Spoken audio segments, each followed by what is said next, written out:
king in yellow is dead. But the nightmare has only just begun. The veil between our world and the dark beyond is thinning. Whispers echo from the shadows, secrets that no human should know. Yet the cults have heard them. Their rituals grow bolder, their chants louder. They prepare for a summoning far more dangerous than anything we've seen before. You are the last line of defense, an investigator, an unlikely hero, standing in the face of overwhelming madness. Armed with only your wits, your courage, and a handful of bullets, you must journey into the unknown. Ancient books reveal terrible truths. Strange symbols lead to hidden lairs. Every corner hides a threat, and every shadow conceals a secret. But the greatest danger is the fear that creeps into your own mind. Can you withstand the terror that claws at the edge of your sanity? Will you stop the cultists before the elder gods rise to swallow us all? The path ahead is shrouded in darkness, but you must press on. The fate of the world rests in your hands. Fear the unknown. Face the madness. Death may die.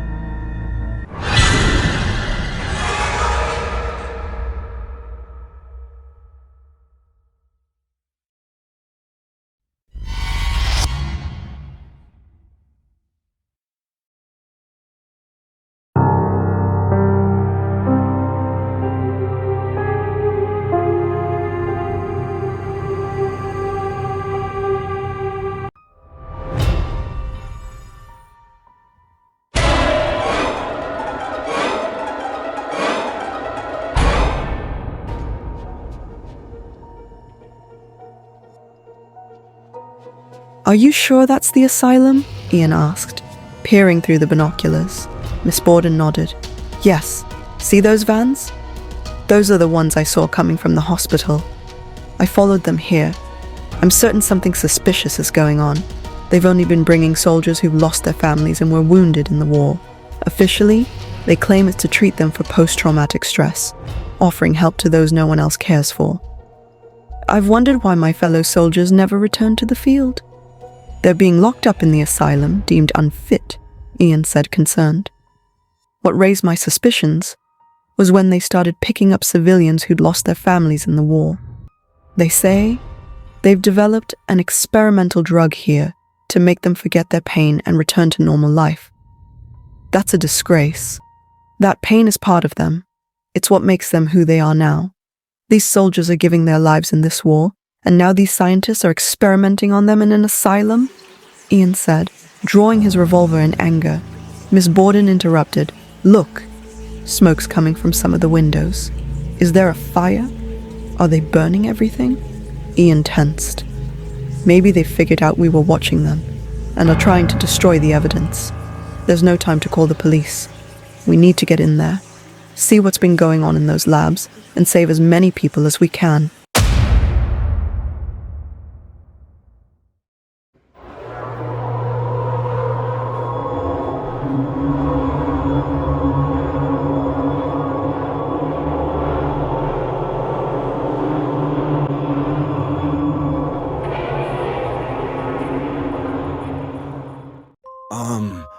My name is Charles Gilfroy. I record this to recount a terrible tale. No, rather a series of tales so unbelievable and so maddening as to defy all reason. They call themselves investigators, but what are they really? Monster hunters, perhaps. Exorcists, maybe. I don't really know, but what I tell you now is true.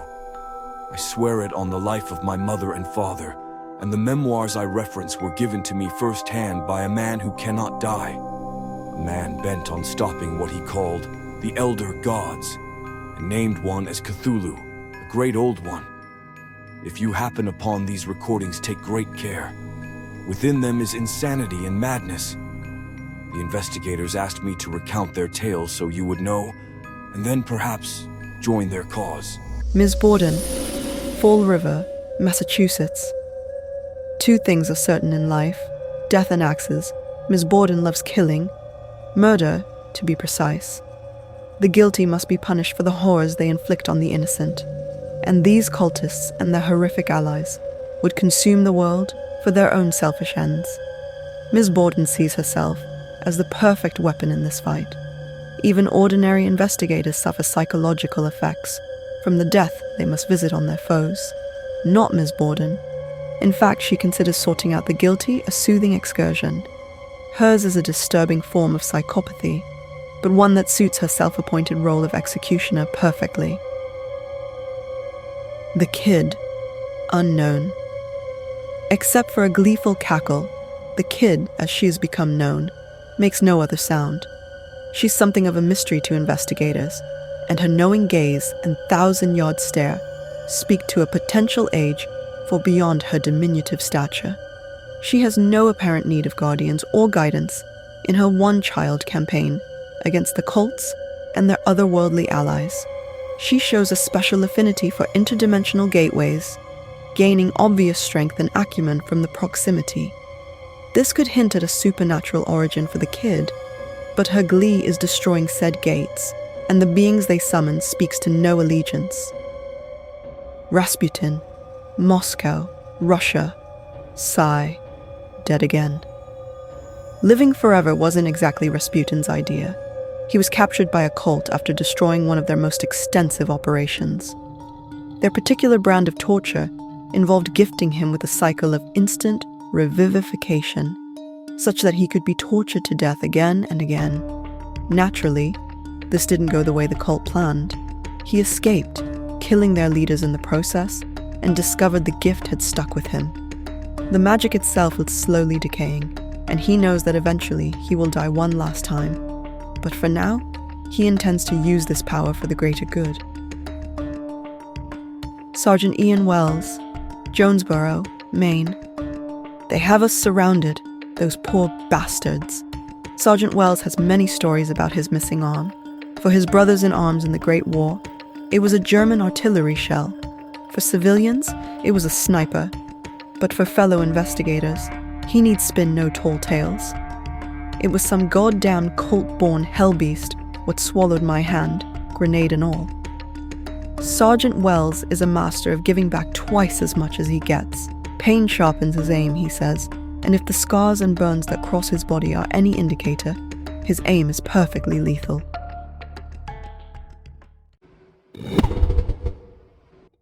The Bling. Well, here we are, folks. We're getting ready to start this playthrough, and I wanted to share with you where I got the Bling for this episode and this session and this series, and how you can acquire it as well if you want to add this to your game of Cthulhu Death May Die. Now we'll start with the painting of the miniatures. Of course, the miniatures come unpainted. You probably know that. But I used simple speed paints. Now, they're not beautiful. They're not going to win awards for their painting. But what they are going to do is really color up your table. For example, this Bayaki here looks pretty darn good on the table. On closer inspection, maybe not as much, right? But they do get the job done. They do get it done rather quickly. And even still, even with speed paints, you can get some pretty dynamic looking characters. This is the King in Yellow, who we will be experiencing and dealing with in this scenario. Now, I also have some things from Board Game Wow on Etsy. I'll flash that up on the screen right now. And I'll also put it in the show notes. There is a box that is for every episode in Series 1, 2, and 3 so far. I don't know if he's got 4 out yet. The seasons 1, 2, and 3. They include components for each of the different scenarios and some extras. For example, you can buy the doors separately. They can come pre-painted or unpainted as you wish. I did them pre-painted because they look really fantastic that way, and I don't want to do the work, right? So that's the point. And I like that these doors help create the separation in the spaces, because sometimes it is difficult to tell where your doors are. Makes it a much easier, but they all look wonderful on the table. You even have the stairs that go up and down, which is fantastic. And more importantly, what's more interesting is the components for episode 1, which I think are fantastic. So for example, you have these little light up fire tokens. Now what's interesting about them is they have these little LEDs, and all you have to do to turn them off is you slip a little plastic slip in there, and it turns it off to preserve the battery. It's pretty good, and you can see the setup here. The same with these little tables. These come this way actually, and again you put a little light in there. Actually should be like that, so you can see the light up green stuff coming out. I don't know how well you can see it on camera, but they do light up, and it really looks fantastic on the table. And then you have the gates as well, which not only light up, but the lights will flicker and fluctuate from time to time. It really does add quite a bit to your gaming session. Now, there are other components that come with the different scenarios. There's also different styles of doors. I'm using these doors in the downstairs part to the scenario just to make it look good. Now, while we're here, I figured I'd just do one little bit of setup that I left off the table that we'll get to right now, because it has to do with the board. It has to do with the tokens for the different for the labs. Now, in this scenario, we have to destroy the labs. So what we're going to do is each one has some different effect. We're just going to take one, and all you got to do is just slip it under the lab there. They fit perfectly, and then when you expose it, you can flip it over, take a look at it once you've destroyed the lab. So I'm going to put these out at the various labs. We have to destroy 4 of them, as you're aware, to complete the scenario. So that is part of our bling. Now, the only other thing that's really blingy in the game that I did differently is I do have these acrylic boards. Now, they may cause some glare. I hope they don't. Looking in the camera, it doesn't appear that they do. But these have slots so that one of the things I always hated about the game is these things, when they're not on a mat or something like that, they go everywhere. You bump them and you lose track of where you're at. So there are ones that come with the game that are plastic. These are acrylic, and I do like them. And again, I'll put the place where I got them into the notes so you can see that. Anyway, that is our bling, and as you can see, some of the speed paints turn out quite nice. This is one of the fire vampires, and while speed paints are not necessarily cheap to get, or they do cost quite a bit, they do work really well. I mean, one coat and you're pretty much done, although I do touch them up a little bit as we go. And if you ever want to see some great painting sessions using things like speed paints and that, make sure to check out Bernd at Meet Me at the Table. He does quite a few of these. In fact, I think he painted some of these on camera. With that said, let's end this segment right here. I've shown you the bling. You're going to get to see it throughout the playthrough. And if you have any questions about it, please leave those questions in the comments below, and I will get to them. Anyway, let's move on. Okay, briefly, I'm going to talk about the scenario objectives in this segment. We're going to start with our turn. That means our character's turn. In each of the character's turns, we're going to get to take 3 actions. The typical actions are run, meaning you can move 3 spaces, attack, meaning you attack an enemy, rolling dice, and seeing if you can damage or kill that enemy. Many enemies have special abilities, and you have to worry about those as well. We can rest, as long as there's no enemy in our space, unless you have a special ability that changes that. You can rest in a safe space and heal 3 stress and health. You can also trade with other characters, and you get to take the episode actions. Now, the episode actions in this particular scenario are extinguish fires and destroy equipment. We'll get into those as we play. You'll see those in action very soon, but I just wanted to quickly cover that. Then we're going to go on to investigator fight. Once we've done all our stuff, we're going to draw our mythos card. That's going to be bad. Then based on that outcome, we're either going to be fighting some monsters who have come into our space, or we're going to get to investigate, meaning we get to draw a cool card with some cool stuff and storytelling elements on it. Then last but not least, we're going to resolve the end of the turn effects, which is usually going to be related to the Great Old One. Now, there is something I've added, this new component from Season 3, and that is the hidden monsters. I think that's what they're called, something to that effect. It doesn't really matter what you call them, it still works. But we have ghouls and the chthonic entity in this one. And we're going to have them on the board at some point in time. I'll do that as the last bit of setup right before we start our first turns. But one of the things I like about this board is it does tell you what the end of turn sequence is. So the end of turn sequence, meaning once we get to that end turn thing, like you saw, resolve end turn on the board, you're going to do these things. We're going to roll for fire. If somebody has fire on them, I'm sorry about my computer beeping in the background. It's making this less professional. I apologize. We're going to check the Mythos card discard pile to see if we have 3 symbols that move the Elder One. Then we're going to check the Elder One effects, the episode effects, and we're going to resolve anything that has to do with behaviors for the hidden monsters. And then we're going to get to summoning the Elder One if we have gotten to that point. Hopefully we will have solved or completed the tasks before we've done that on the ritual. And then the Elder One will take their turn effects. And that's how it's going to go. So it's going to be a lot of fun. Let's get into it. And we're just about ready to start turn 1.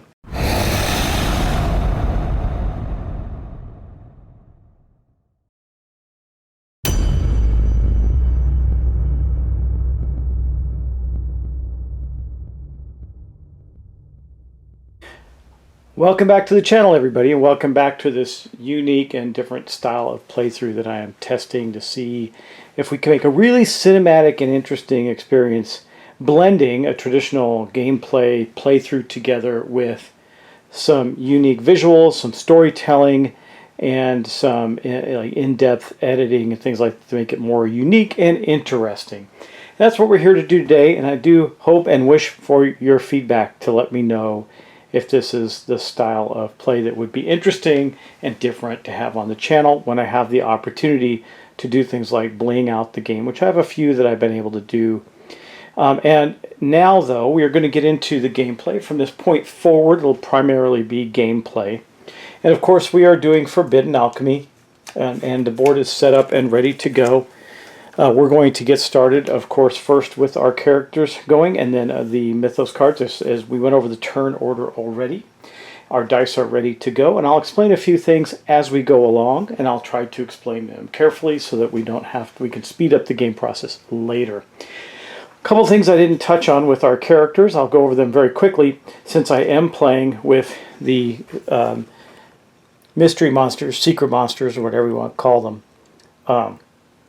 The ghoul and the chthonic entity. We also gain a new power, a new thing in the form of a relic. So we're going to start with Rasputin, and he has the crystal ball. It says, during your turn, you may look at the top card of the Mythos deck, revealed until you draw it for the turn. During your turn, keep the top card of the Mythos deck revealed until you draw it for your turn. Once during your turn, as a free action, you may take one stress to place it at the bottom of the deck. So during your turn, I can flip the card over and see what it is while I'm playing, and I'll know what's going to happen. It's just during his turn. It's pretty good. This is the lucky coin. This is the kids' item. You have one for free reroll. Now, when we get to the third part of our insanity, we get to flip this over to a new, more powerful version. I'll leave that alone for now. The replica blade couldn't have landed on a better person as Borden. You gain 1 die, and I did do this randomly, by the way. You gain 1 green die when attacking a target in your space. She's already savage, so that will be helpful. She has a sword instead of her axe. She goes back and forth between the two. Ian has the ancient idol. Once per turn, when you would take wounds, you may prevent those wounds and lose the same number of sanity loss. This sanity loss cannot be prevented or reduced. And then, of course, we're going to go over, as we play, we're going to go over their psychoses, the thing that's making them crazy. In the case of Ian, it's paranoia. Again, we'll go over these as we go and see what happens as we increase and get to the thresholds for insanity. For Borden, it's kleptomania. And these are from the base game, by the way. I did not include the ones from the new version of the game. Short-term memory loss for the kid, who doesn't speak anyway, so that's very interesting. And pyromania for Rasputin.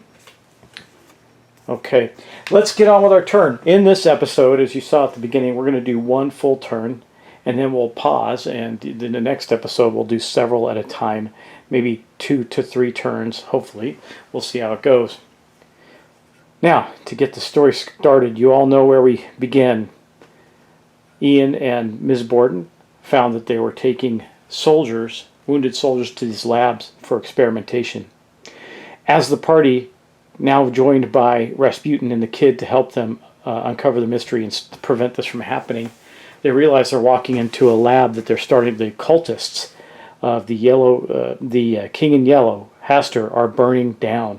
They want to get rid of the evidence, so they have to go in there, get rid of the evidence, hopefully destroy the labs too, and help defeat whatever's in there. Maybe disrupt the ritual. The goal is to disrupt the ritual and have some Hastur summoned in a weakened state so he can be killed and at least sent back to another plane of existence.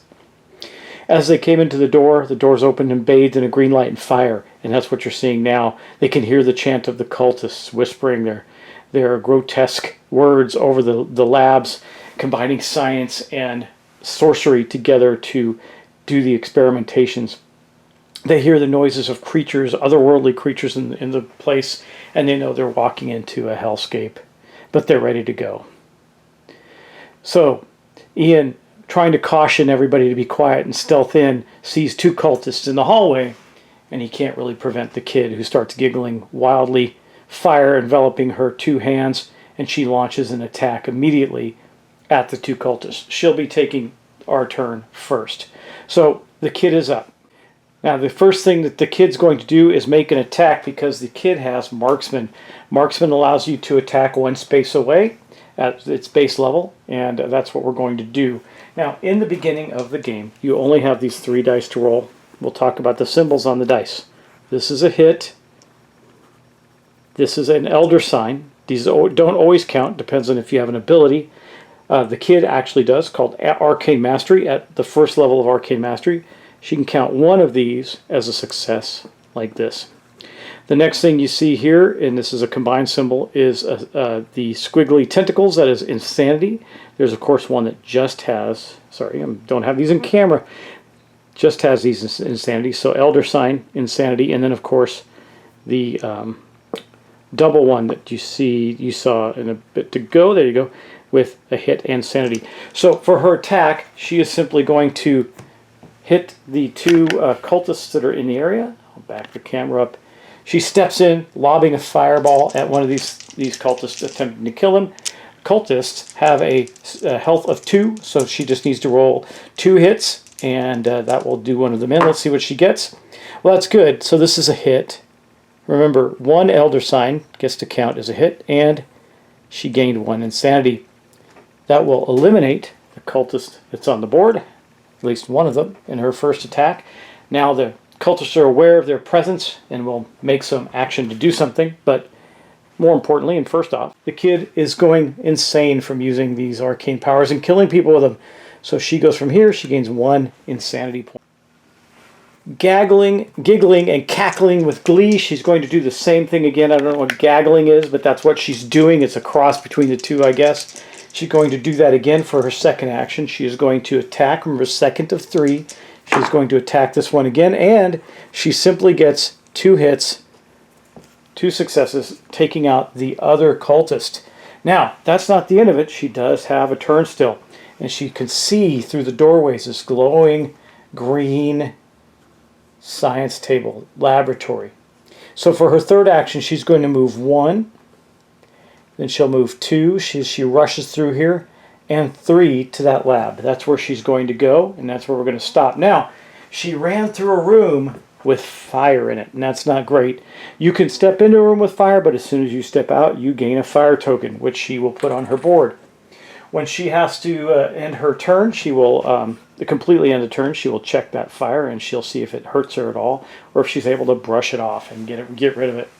She's heading, of course, she likes to be near gates. Her main ability is gate manipulation. If you're in the same space as a gate, monsters and cultists summoned there would take a wound. Now, if I can get that up 1 level, she could be right here, and the monsters in here who get summoned would take a wound. That would be pretty nice. So that marks the end of the kid's turn, but that's not it. What do we have to do next? As if by magic, the Mythos deck appears. Now, these are not good cards, generally speaking. They're always bad things, and we'll talk about them as we draw our first card. So, if you remember from the turn action, you take 3 turns, then you draw your Mythos card. So here we go. Unknown behavior. That's wonderful. Move the nearest monster with this symbol. That is going to be a ghoul 2 spaces towards you. Well, that is going to be, this ghoul right here is going to move towards her, so she is going to end up in battle in the very first turn of the game. But when you draw one of those, you have to draw another Mythos card. So we have Chaos in the Labs. Move the Elder One and each monster 1 space towards the undestroyed lab. Towards the undestroyed lab. There aren't any destroyed labs. Summon a cultist in each damaged lab. There are no damaged labs. Then remove 1 wound from each lab. Well, this was a great card to get now, because guess what? Move the Elder One and each monster 1 space toward an undestroyed lab, closest to each of them. So we'll do that. That's going to be very interesting.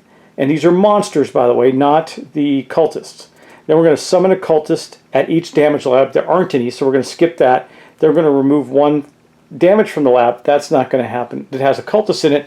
There's no damage on the labs yet, so we'll just get rid of that or discard it. We're going to put that right here. The reason I'm going to put that down here is because it has this symbol. And for those of you that haven't played before, this is 3 of these. If we draw 3 of these, then the Elder God is going to move on his track, and the ritual will become one closer to summoning the Elder One to the space to kill us. Now, if we have not completed the ritual, and the great old one comes to the board, in this case Hastur, we can't hurt him until we have completed and secured the ritual, in this case destroying 4 labs. And I believe there will be a story element when we first go after our first lab. I'm going to check that right now because we are playing the campaign, and that will be interesting. As Ian approached the lab, he was astonished to see bodies of his fellow soldiers lying on the bed, dead needles injected in them and draining them for blood. Weird encryptions and diagrams were drawn around it. All he could recognize was symbols like it was Arabic script but written backwards. But he had no idea what the other symbols were or what the reverse Arabic symbols meant. Ian knew someone from his old service days back in Turkey who could help him.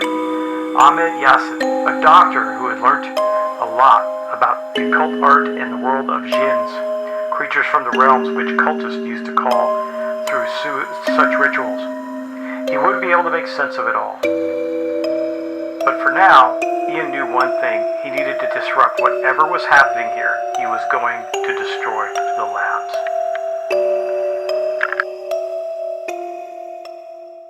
Okay, a little bit of suspension of disbelief. Ian hadn't actually reached a lab yet, but we get the idea.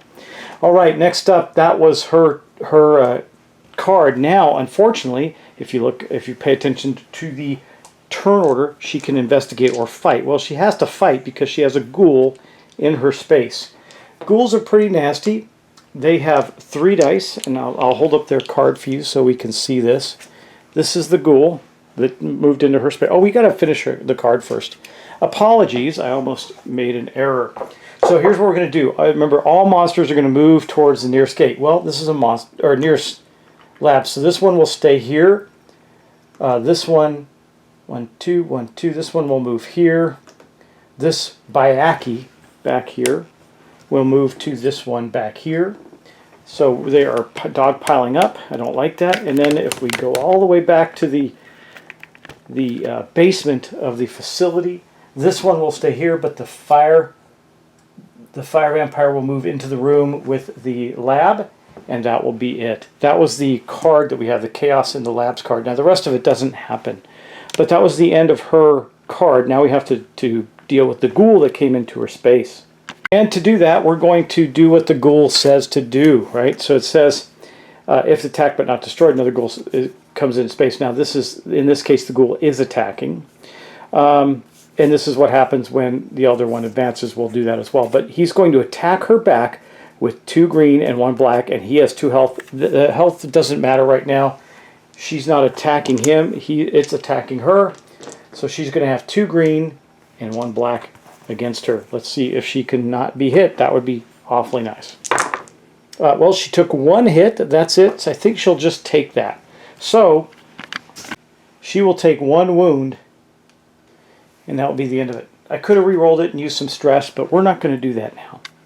That does mark the end of her turn. Next up, we're going to have Rasputin come in and perhaps save the day.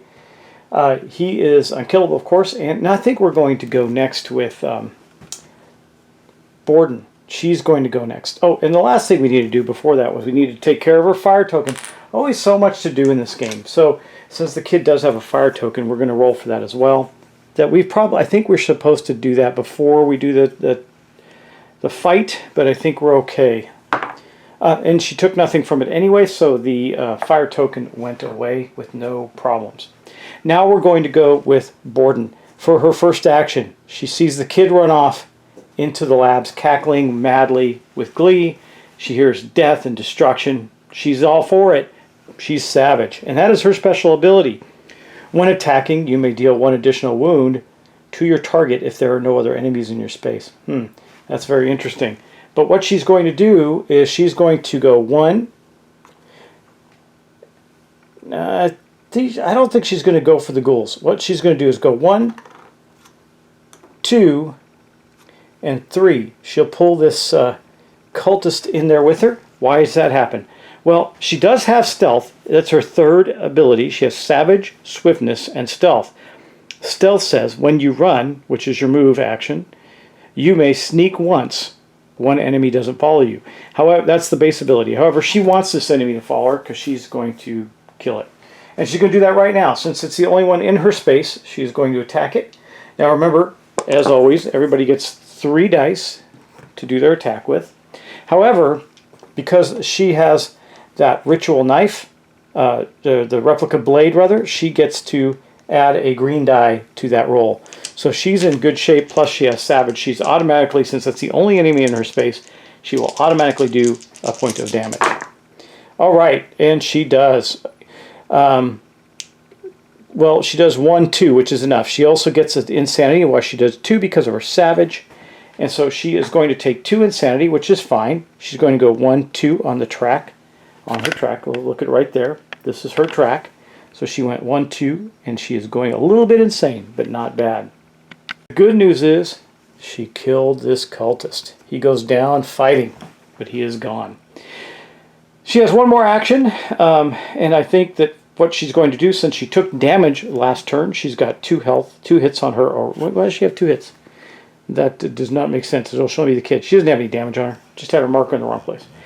She, for her last action, I think I might move her into the space with the cultist. No, we're not going to do that. She's going to just actually park where she is. There's really not much she can do at this point. Now, the next thing she's going to do is draw her Mythos card. So she chose not to go anywhere or do anything else for the rest of her turn. She didn't have an episode action she could do, which would be put out fire or destroy equipment. She didn't get to do that. She'll move into there and do that next turn for her. But she's pretty beastly, so she's going to go in and keep fighting her way through. She's going to end up taking probably most of the hits as we go along because she'll do a lot of the fighting. But we're going to draw her Mythos card now, and has another one of these cards, Conflagration, and you can see that it does have one of these symbols on it. Add 1 fire token to your space in each adjacent space. Well, that's no good. We're going to have to get some fire tokens. And just like that, the fire has spread. And we now have fire in all 3 of these locations, including hers. And we did not have fire in that front foyer, so the fire is spreading rapidly. That is going to mark the end of her turn in a sense, because now she has to investigate her fight. Well, the good news is she did stay there. She does not have an enemy to fight. So she is going to get to draw a discovery card, and I want to make sure that she gets to do that because that's important. This is where we get things that are special to the story in this particular scenario. What she found? She found a whiskey bottle. Okay, she found a desk actually. Shoved against the wall. What is in the drawer? You claim the whiskey bottle. So, the whiskey bottle. Discard this card to heal all your stress and discard all your guilty conscience cards. Well, we don't have any guilty conscience cards, and we don't need to heal our stress, but we do want to have this in play with us. So we're going to just slide this right under her card, and I'll show you that in a second. So when you get an item, the first thing that you do is you slot it on the side that it's supposed to be. If you recall, there was nothing on the other side, so it's just the whiskey bottle, and it's going to go right here for her. Now, this is going to get a little crowded for us as we go along because we're going to have to be putting cards into these spaces for the characters. We'll see how it goes, but right now she has the whiskey. Probably a good thing, too. All right, that marks the entire end of her turn, so I think we'll go next with Rasputin. Rasputin, of course, is a pretty tough guy. He's unkillable. He has Arcane Mastery and Brawling, so we want to get him in the fight. So for his first action, he's going to move 1 to here. Now, this is a problem because he might take some damage, but we're okay with that right now. He can heal, he can rest. We're going to end up moving again to here. That's 2. However, as he moves out of that space, he's going to get a fire token. And then he's going to move into here as well with the ghoul for his 3rd and final movement. And that will give him another fire token. He wants to go protect the kid. Now he has to deal with 2 fire tokens at the end of his turn. But he is in the room with the ghoul, and for his second action, he's going to attack the ghoul. Now, of course, he gets his 3 dice, right? We all know about that. But he has Brawling, so he also gets... Oh, we know what we got to do. We get to turn this up. Remember his ability during your turn, keep the top card of the Mythos deck face up. So what is it going to do? If you're in the same space as Hoster or Hoster Disciple, take 2 stress for each if you can't, you take wounds. If you are not in the same space, gain a yellow sign. So he's basically going to gain a yellow sign at the end of this. That's what that means. However, we're going to get to attacks. We got our 3 dice, plus he's got Brawling, which is immediately going to give him another die. Brawling says gain 1 green die when attacking in your space. That's the only thing he has, but he does also have Arcane Mastery, so this counts for him as well. 2 of our characters have Arcane Mastery and 2 don't. So what does he get? Well, he killed the ghoul. Remember, the ghoul only requires 2 hits, and he took 1 sanity. That's more than fine, and that's a perfect thing for us to close out on for his second action. He kills the ghoul. And that's good, because ghouls need to be killed in 1 shot. They don't have a lot of hit points, but they do multiply if we don't do it. And he does take 1 hit to his sanity, which is more than fine. That was his second action. For his third action, remember, 1, 2, 3, he moved, and then he attacked the ghoul and killed it. For his third action, he's going to try to destroy the lab. Now, that is a special action related to the scenario, and it is called Destroy Equipment. Make a roll against a lab in your space that does not... this doesn't count as an attack. Each success deals 1 wound to the lab. When a lab has 4 or more wounds, it is destroyed, and turn over the lab token underneath. So he's going to attempt to destroy the lab. Let's hope he can do it. I don't think he's going to do it this turn. Now this doesn't count as a hit, so this doesn't matter. That only happens, no, when you make any roll, so that does matter. So that's going to be 3 total hits on the lab there that he's with. So we're going to put a token of 3 right here with the lab, and he has done 3 points to it in his 1 blow. So he comes running in, lights up. He's got fire hands too. He blasts the ghoul, kills the ghoul, then attacks the lab and almost destroys it. But that's where his turn ends. So now we already know what is going to happen for his turn, because he gets to do this. He's going to keep it. One of these sigils is not going to hurt him that badly. So we're going to, and this also does not have one of these symbols out. So we're just going to discard that and not keep track of it here. We don't need to. So what is he going to do? He's going to get one of these yellow signs. What does that mean? Well, as you can see, you start to build up the yellow signs, and things will start to happen as a result. But that's great, because that ended his turn. The only thing he has to do now is deal with the fire and then do his discovery. So end of turn effects happen right now. He's got 2 fire tokens, so he has to roll 2 black dice and see if he can avoid getting hurt by the fire. He does. In fact, this does not mean anything when rolling for fire. The only thing that matters are those and the insanity symbols. So he basically avoided any damage, and that means both of these tokens are gone. He put the fire out and suffered no consequences for it. That's what I was hoping for. Now he gets to get a discovery card. We have our discovery cards right here. We're going to draw the next one. Furious Student. He can't hurt me anymore. I have a gun. You may take 1 wound to claim either the Furious Student or the pistol. What's the Furious Student? Chester, the Furious Student. You cannot have both Chester and the Professor as companions. Discard 1. We don't have either, so that's okay. What he does for you is give you 3 extra health. That's pretty good, but for Rasputin, not that critical. The pistol, however, says when you attack, you gain a green die. If you have marksmanship skill, you gain 2 green dice. Now, here's a cool thing. He's in the space with the kid who has marksman. So maybe she can turn her bullets into flaming bullets and add those 2. That would give her an additional 2 dice already if they trade those items. So I think he's going to take the wound. He took 1 wound out of his 5, and then he's going to take the pistol. I will slot that in off camera. I don't think you need to see it. You know it's on the left-hand side of his board. Okay, and that marks the complete end of his turn. We are moving on to Ian. Ian is still at the door. His special ability is Vengeance Obsession. He's very vengeful. Okay, it says when attacked, if you are dealt any wounds, deal 1 wound to that enemy and heal 1 stress. So when he gets jumped, he gets better. That's okay. We don't want him to get jumped necessarily, though. However, he's going off to help. He might be putting out some fires first. I think we don't want fires all around us. So he's going to move into here. It's first action.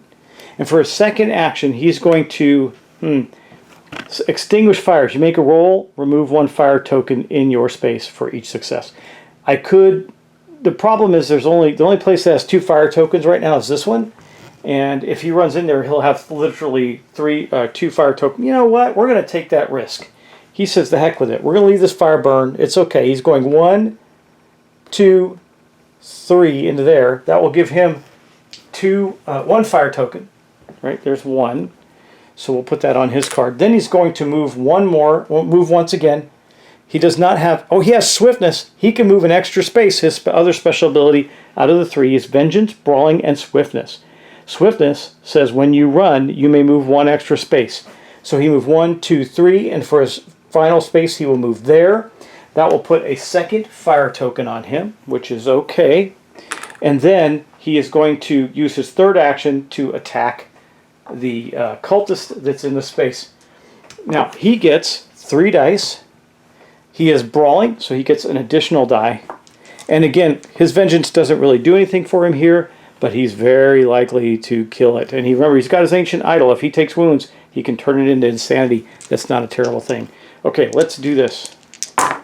What's he get? Okay, whoa, did he kill it? Okay, he killed it with 3 hits, 3 successes, takes this cultist out, and he got an insanity symbol. So Ian is going to go up 1 on his sanity.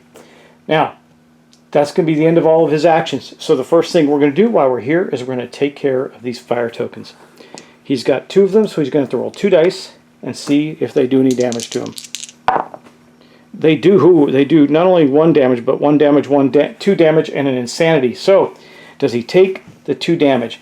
Now, again, he has this ancient idol, and it says, once per turn, when you would take wounds, you may prevent those wounds and lose the same number of sanity. This isn't such a bad thing. What's his paranoia do? We should look at that. His paranoia. All monsters on the board move 1 space towards you. Is that bad? That's not bad.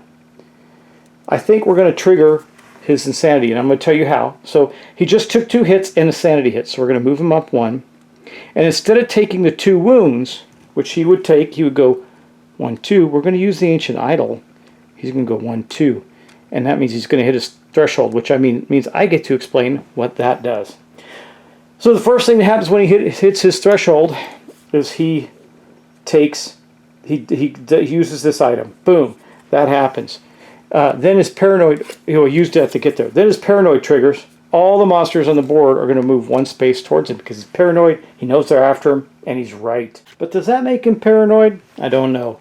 Anyway, this ghoul will move the shortest route towards him, which is actually to move into this hallway because you can see they have to go around there.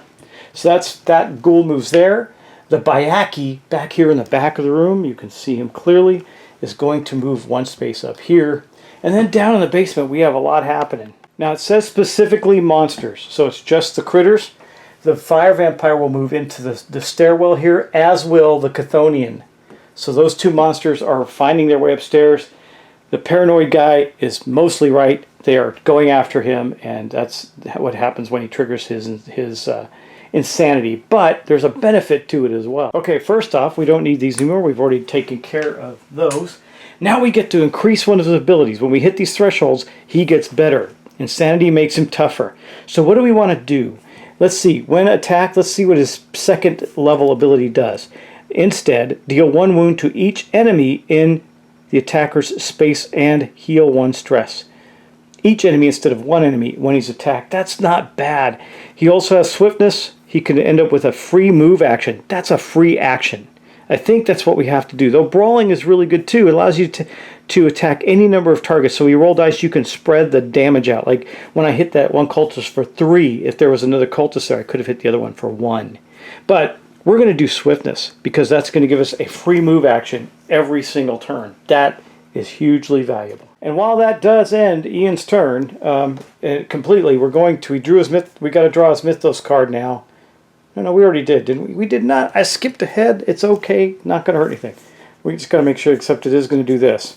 Naming the nameless. Each investigator rolls 1 die for each yellow sign. The only person that has a yellow sign is Rasputin. I'm sorry that I got out of order. As I get in the rhythm, I will not make those mistakes. But I did correct course. Yellow sign taken. They take 1 wound for each success and lose 1 sanity for each tentacle rolled. So there's a couple things that are going to happen here. And then we're going to summon a cultist at the yellow space. So let's do them in order. First thing is we're going to have to roll 1 die for Ian to take a wound, which he is going to do. Now, he already used his idol for the turn, so he can't use it again. But he does, in fact, take 1 wound from the yellow sign. That's okay. He only has 1 wound on him. He's good. And then we're going to summon a cultist into the yellow gate, which is going to be right here with the ghoul. Comes up. It's too bad it wasn't closer to the kid, and the kid hadn't leveled up. We're going to get her gate manipulation up for sure, and her marksmanship. She gets the marksmanship of the pistol, and she's going to be a beast. Okay, now something else happens. We got to the end of turn. We did the end of turn effects with the fire. That triggered his insanity. He went up a level. A lot can happen in a turn, but that's not the worst of it. We have 3 of these symbols, which means the Elder One is now going to advance. So after checking we're going to check the Mythos card pile. There's a couple things that are going to happen.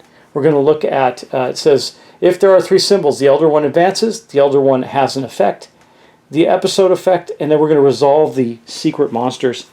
And then lastly, we're going to reshuffle the entire Mythos deck. But that wasn't the only thing that happens. I'm really getting out of order and sequence here, aren't I? I forgot to draw the card for Ian. There's so much happening in this game. Wow, we got to get Ian's card out here. Because he has no enemies with him. He should have done this. It's guilty, so he's cages. The cage contains a one-handed lab monkey. It looks at you cunningly. If you have a guilty conscience, take 1 stress. We don't. You may claim the lab monkey, or heal all your stress and claim the guilty conscience. We don't have to do that. We're going to take the lab monkey. One-handed lab monkey. Discard this card to give 1 of your items to any investigator anywhere. That means the monkey can run it for him, and he gets 1 extra health as a result.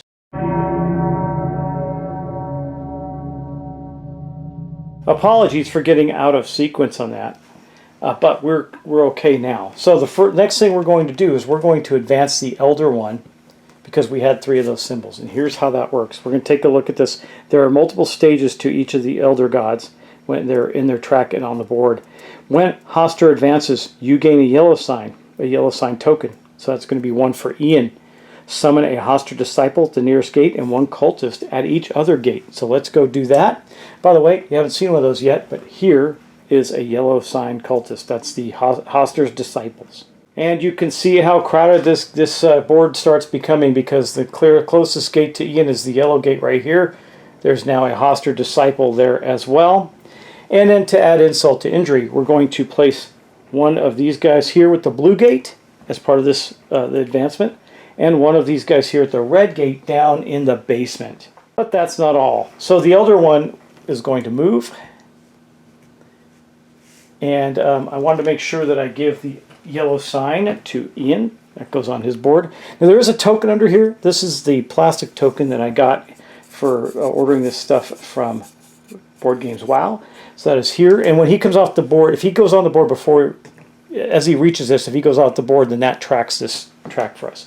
All right, next up, we're going to then do the episode effects. There aren't any. We're okay there. And then we're going to do this in the order of, I think it's this one and then the next one. Yes. Okay, so when the Elder One advances, each ghoul moves 1 space towards you. Then if you have a condition, the nearest ghoul moves 2 spaces for you. We don't have any conditions, so that's good. Summon 1 ghoul at the nearest gate and at the farthest gate. So lots of ghouls coming. We only have 1 on the board right now, but we're about to have more. So this was Ian's turn. So this ghoul is going to go into the space with Ian. It's not going to get to attack because the turn is already over. But then we're going to summon a ghoul at the nearest gate, which would be here. Again, the yellow gate, and the farthest gate, which is the red one downstairs. We're having a little monster pile going on here. Now the Chthonian, we've got to look at him as well.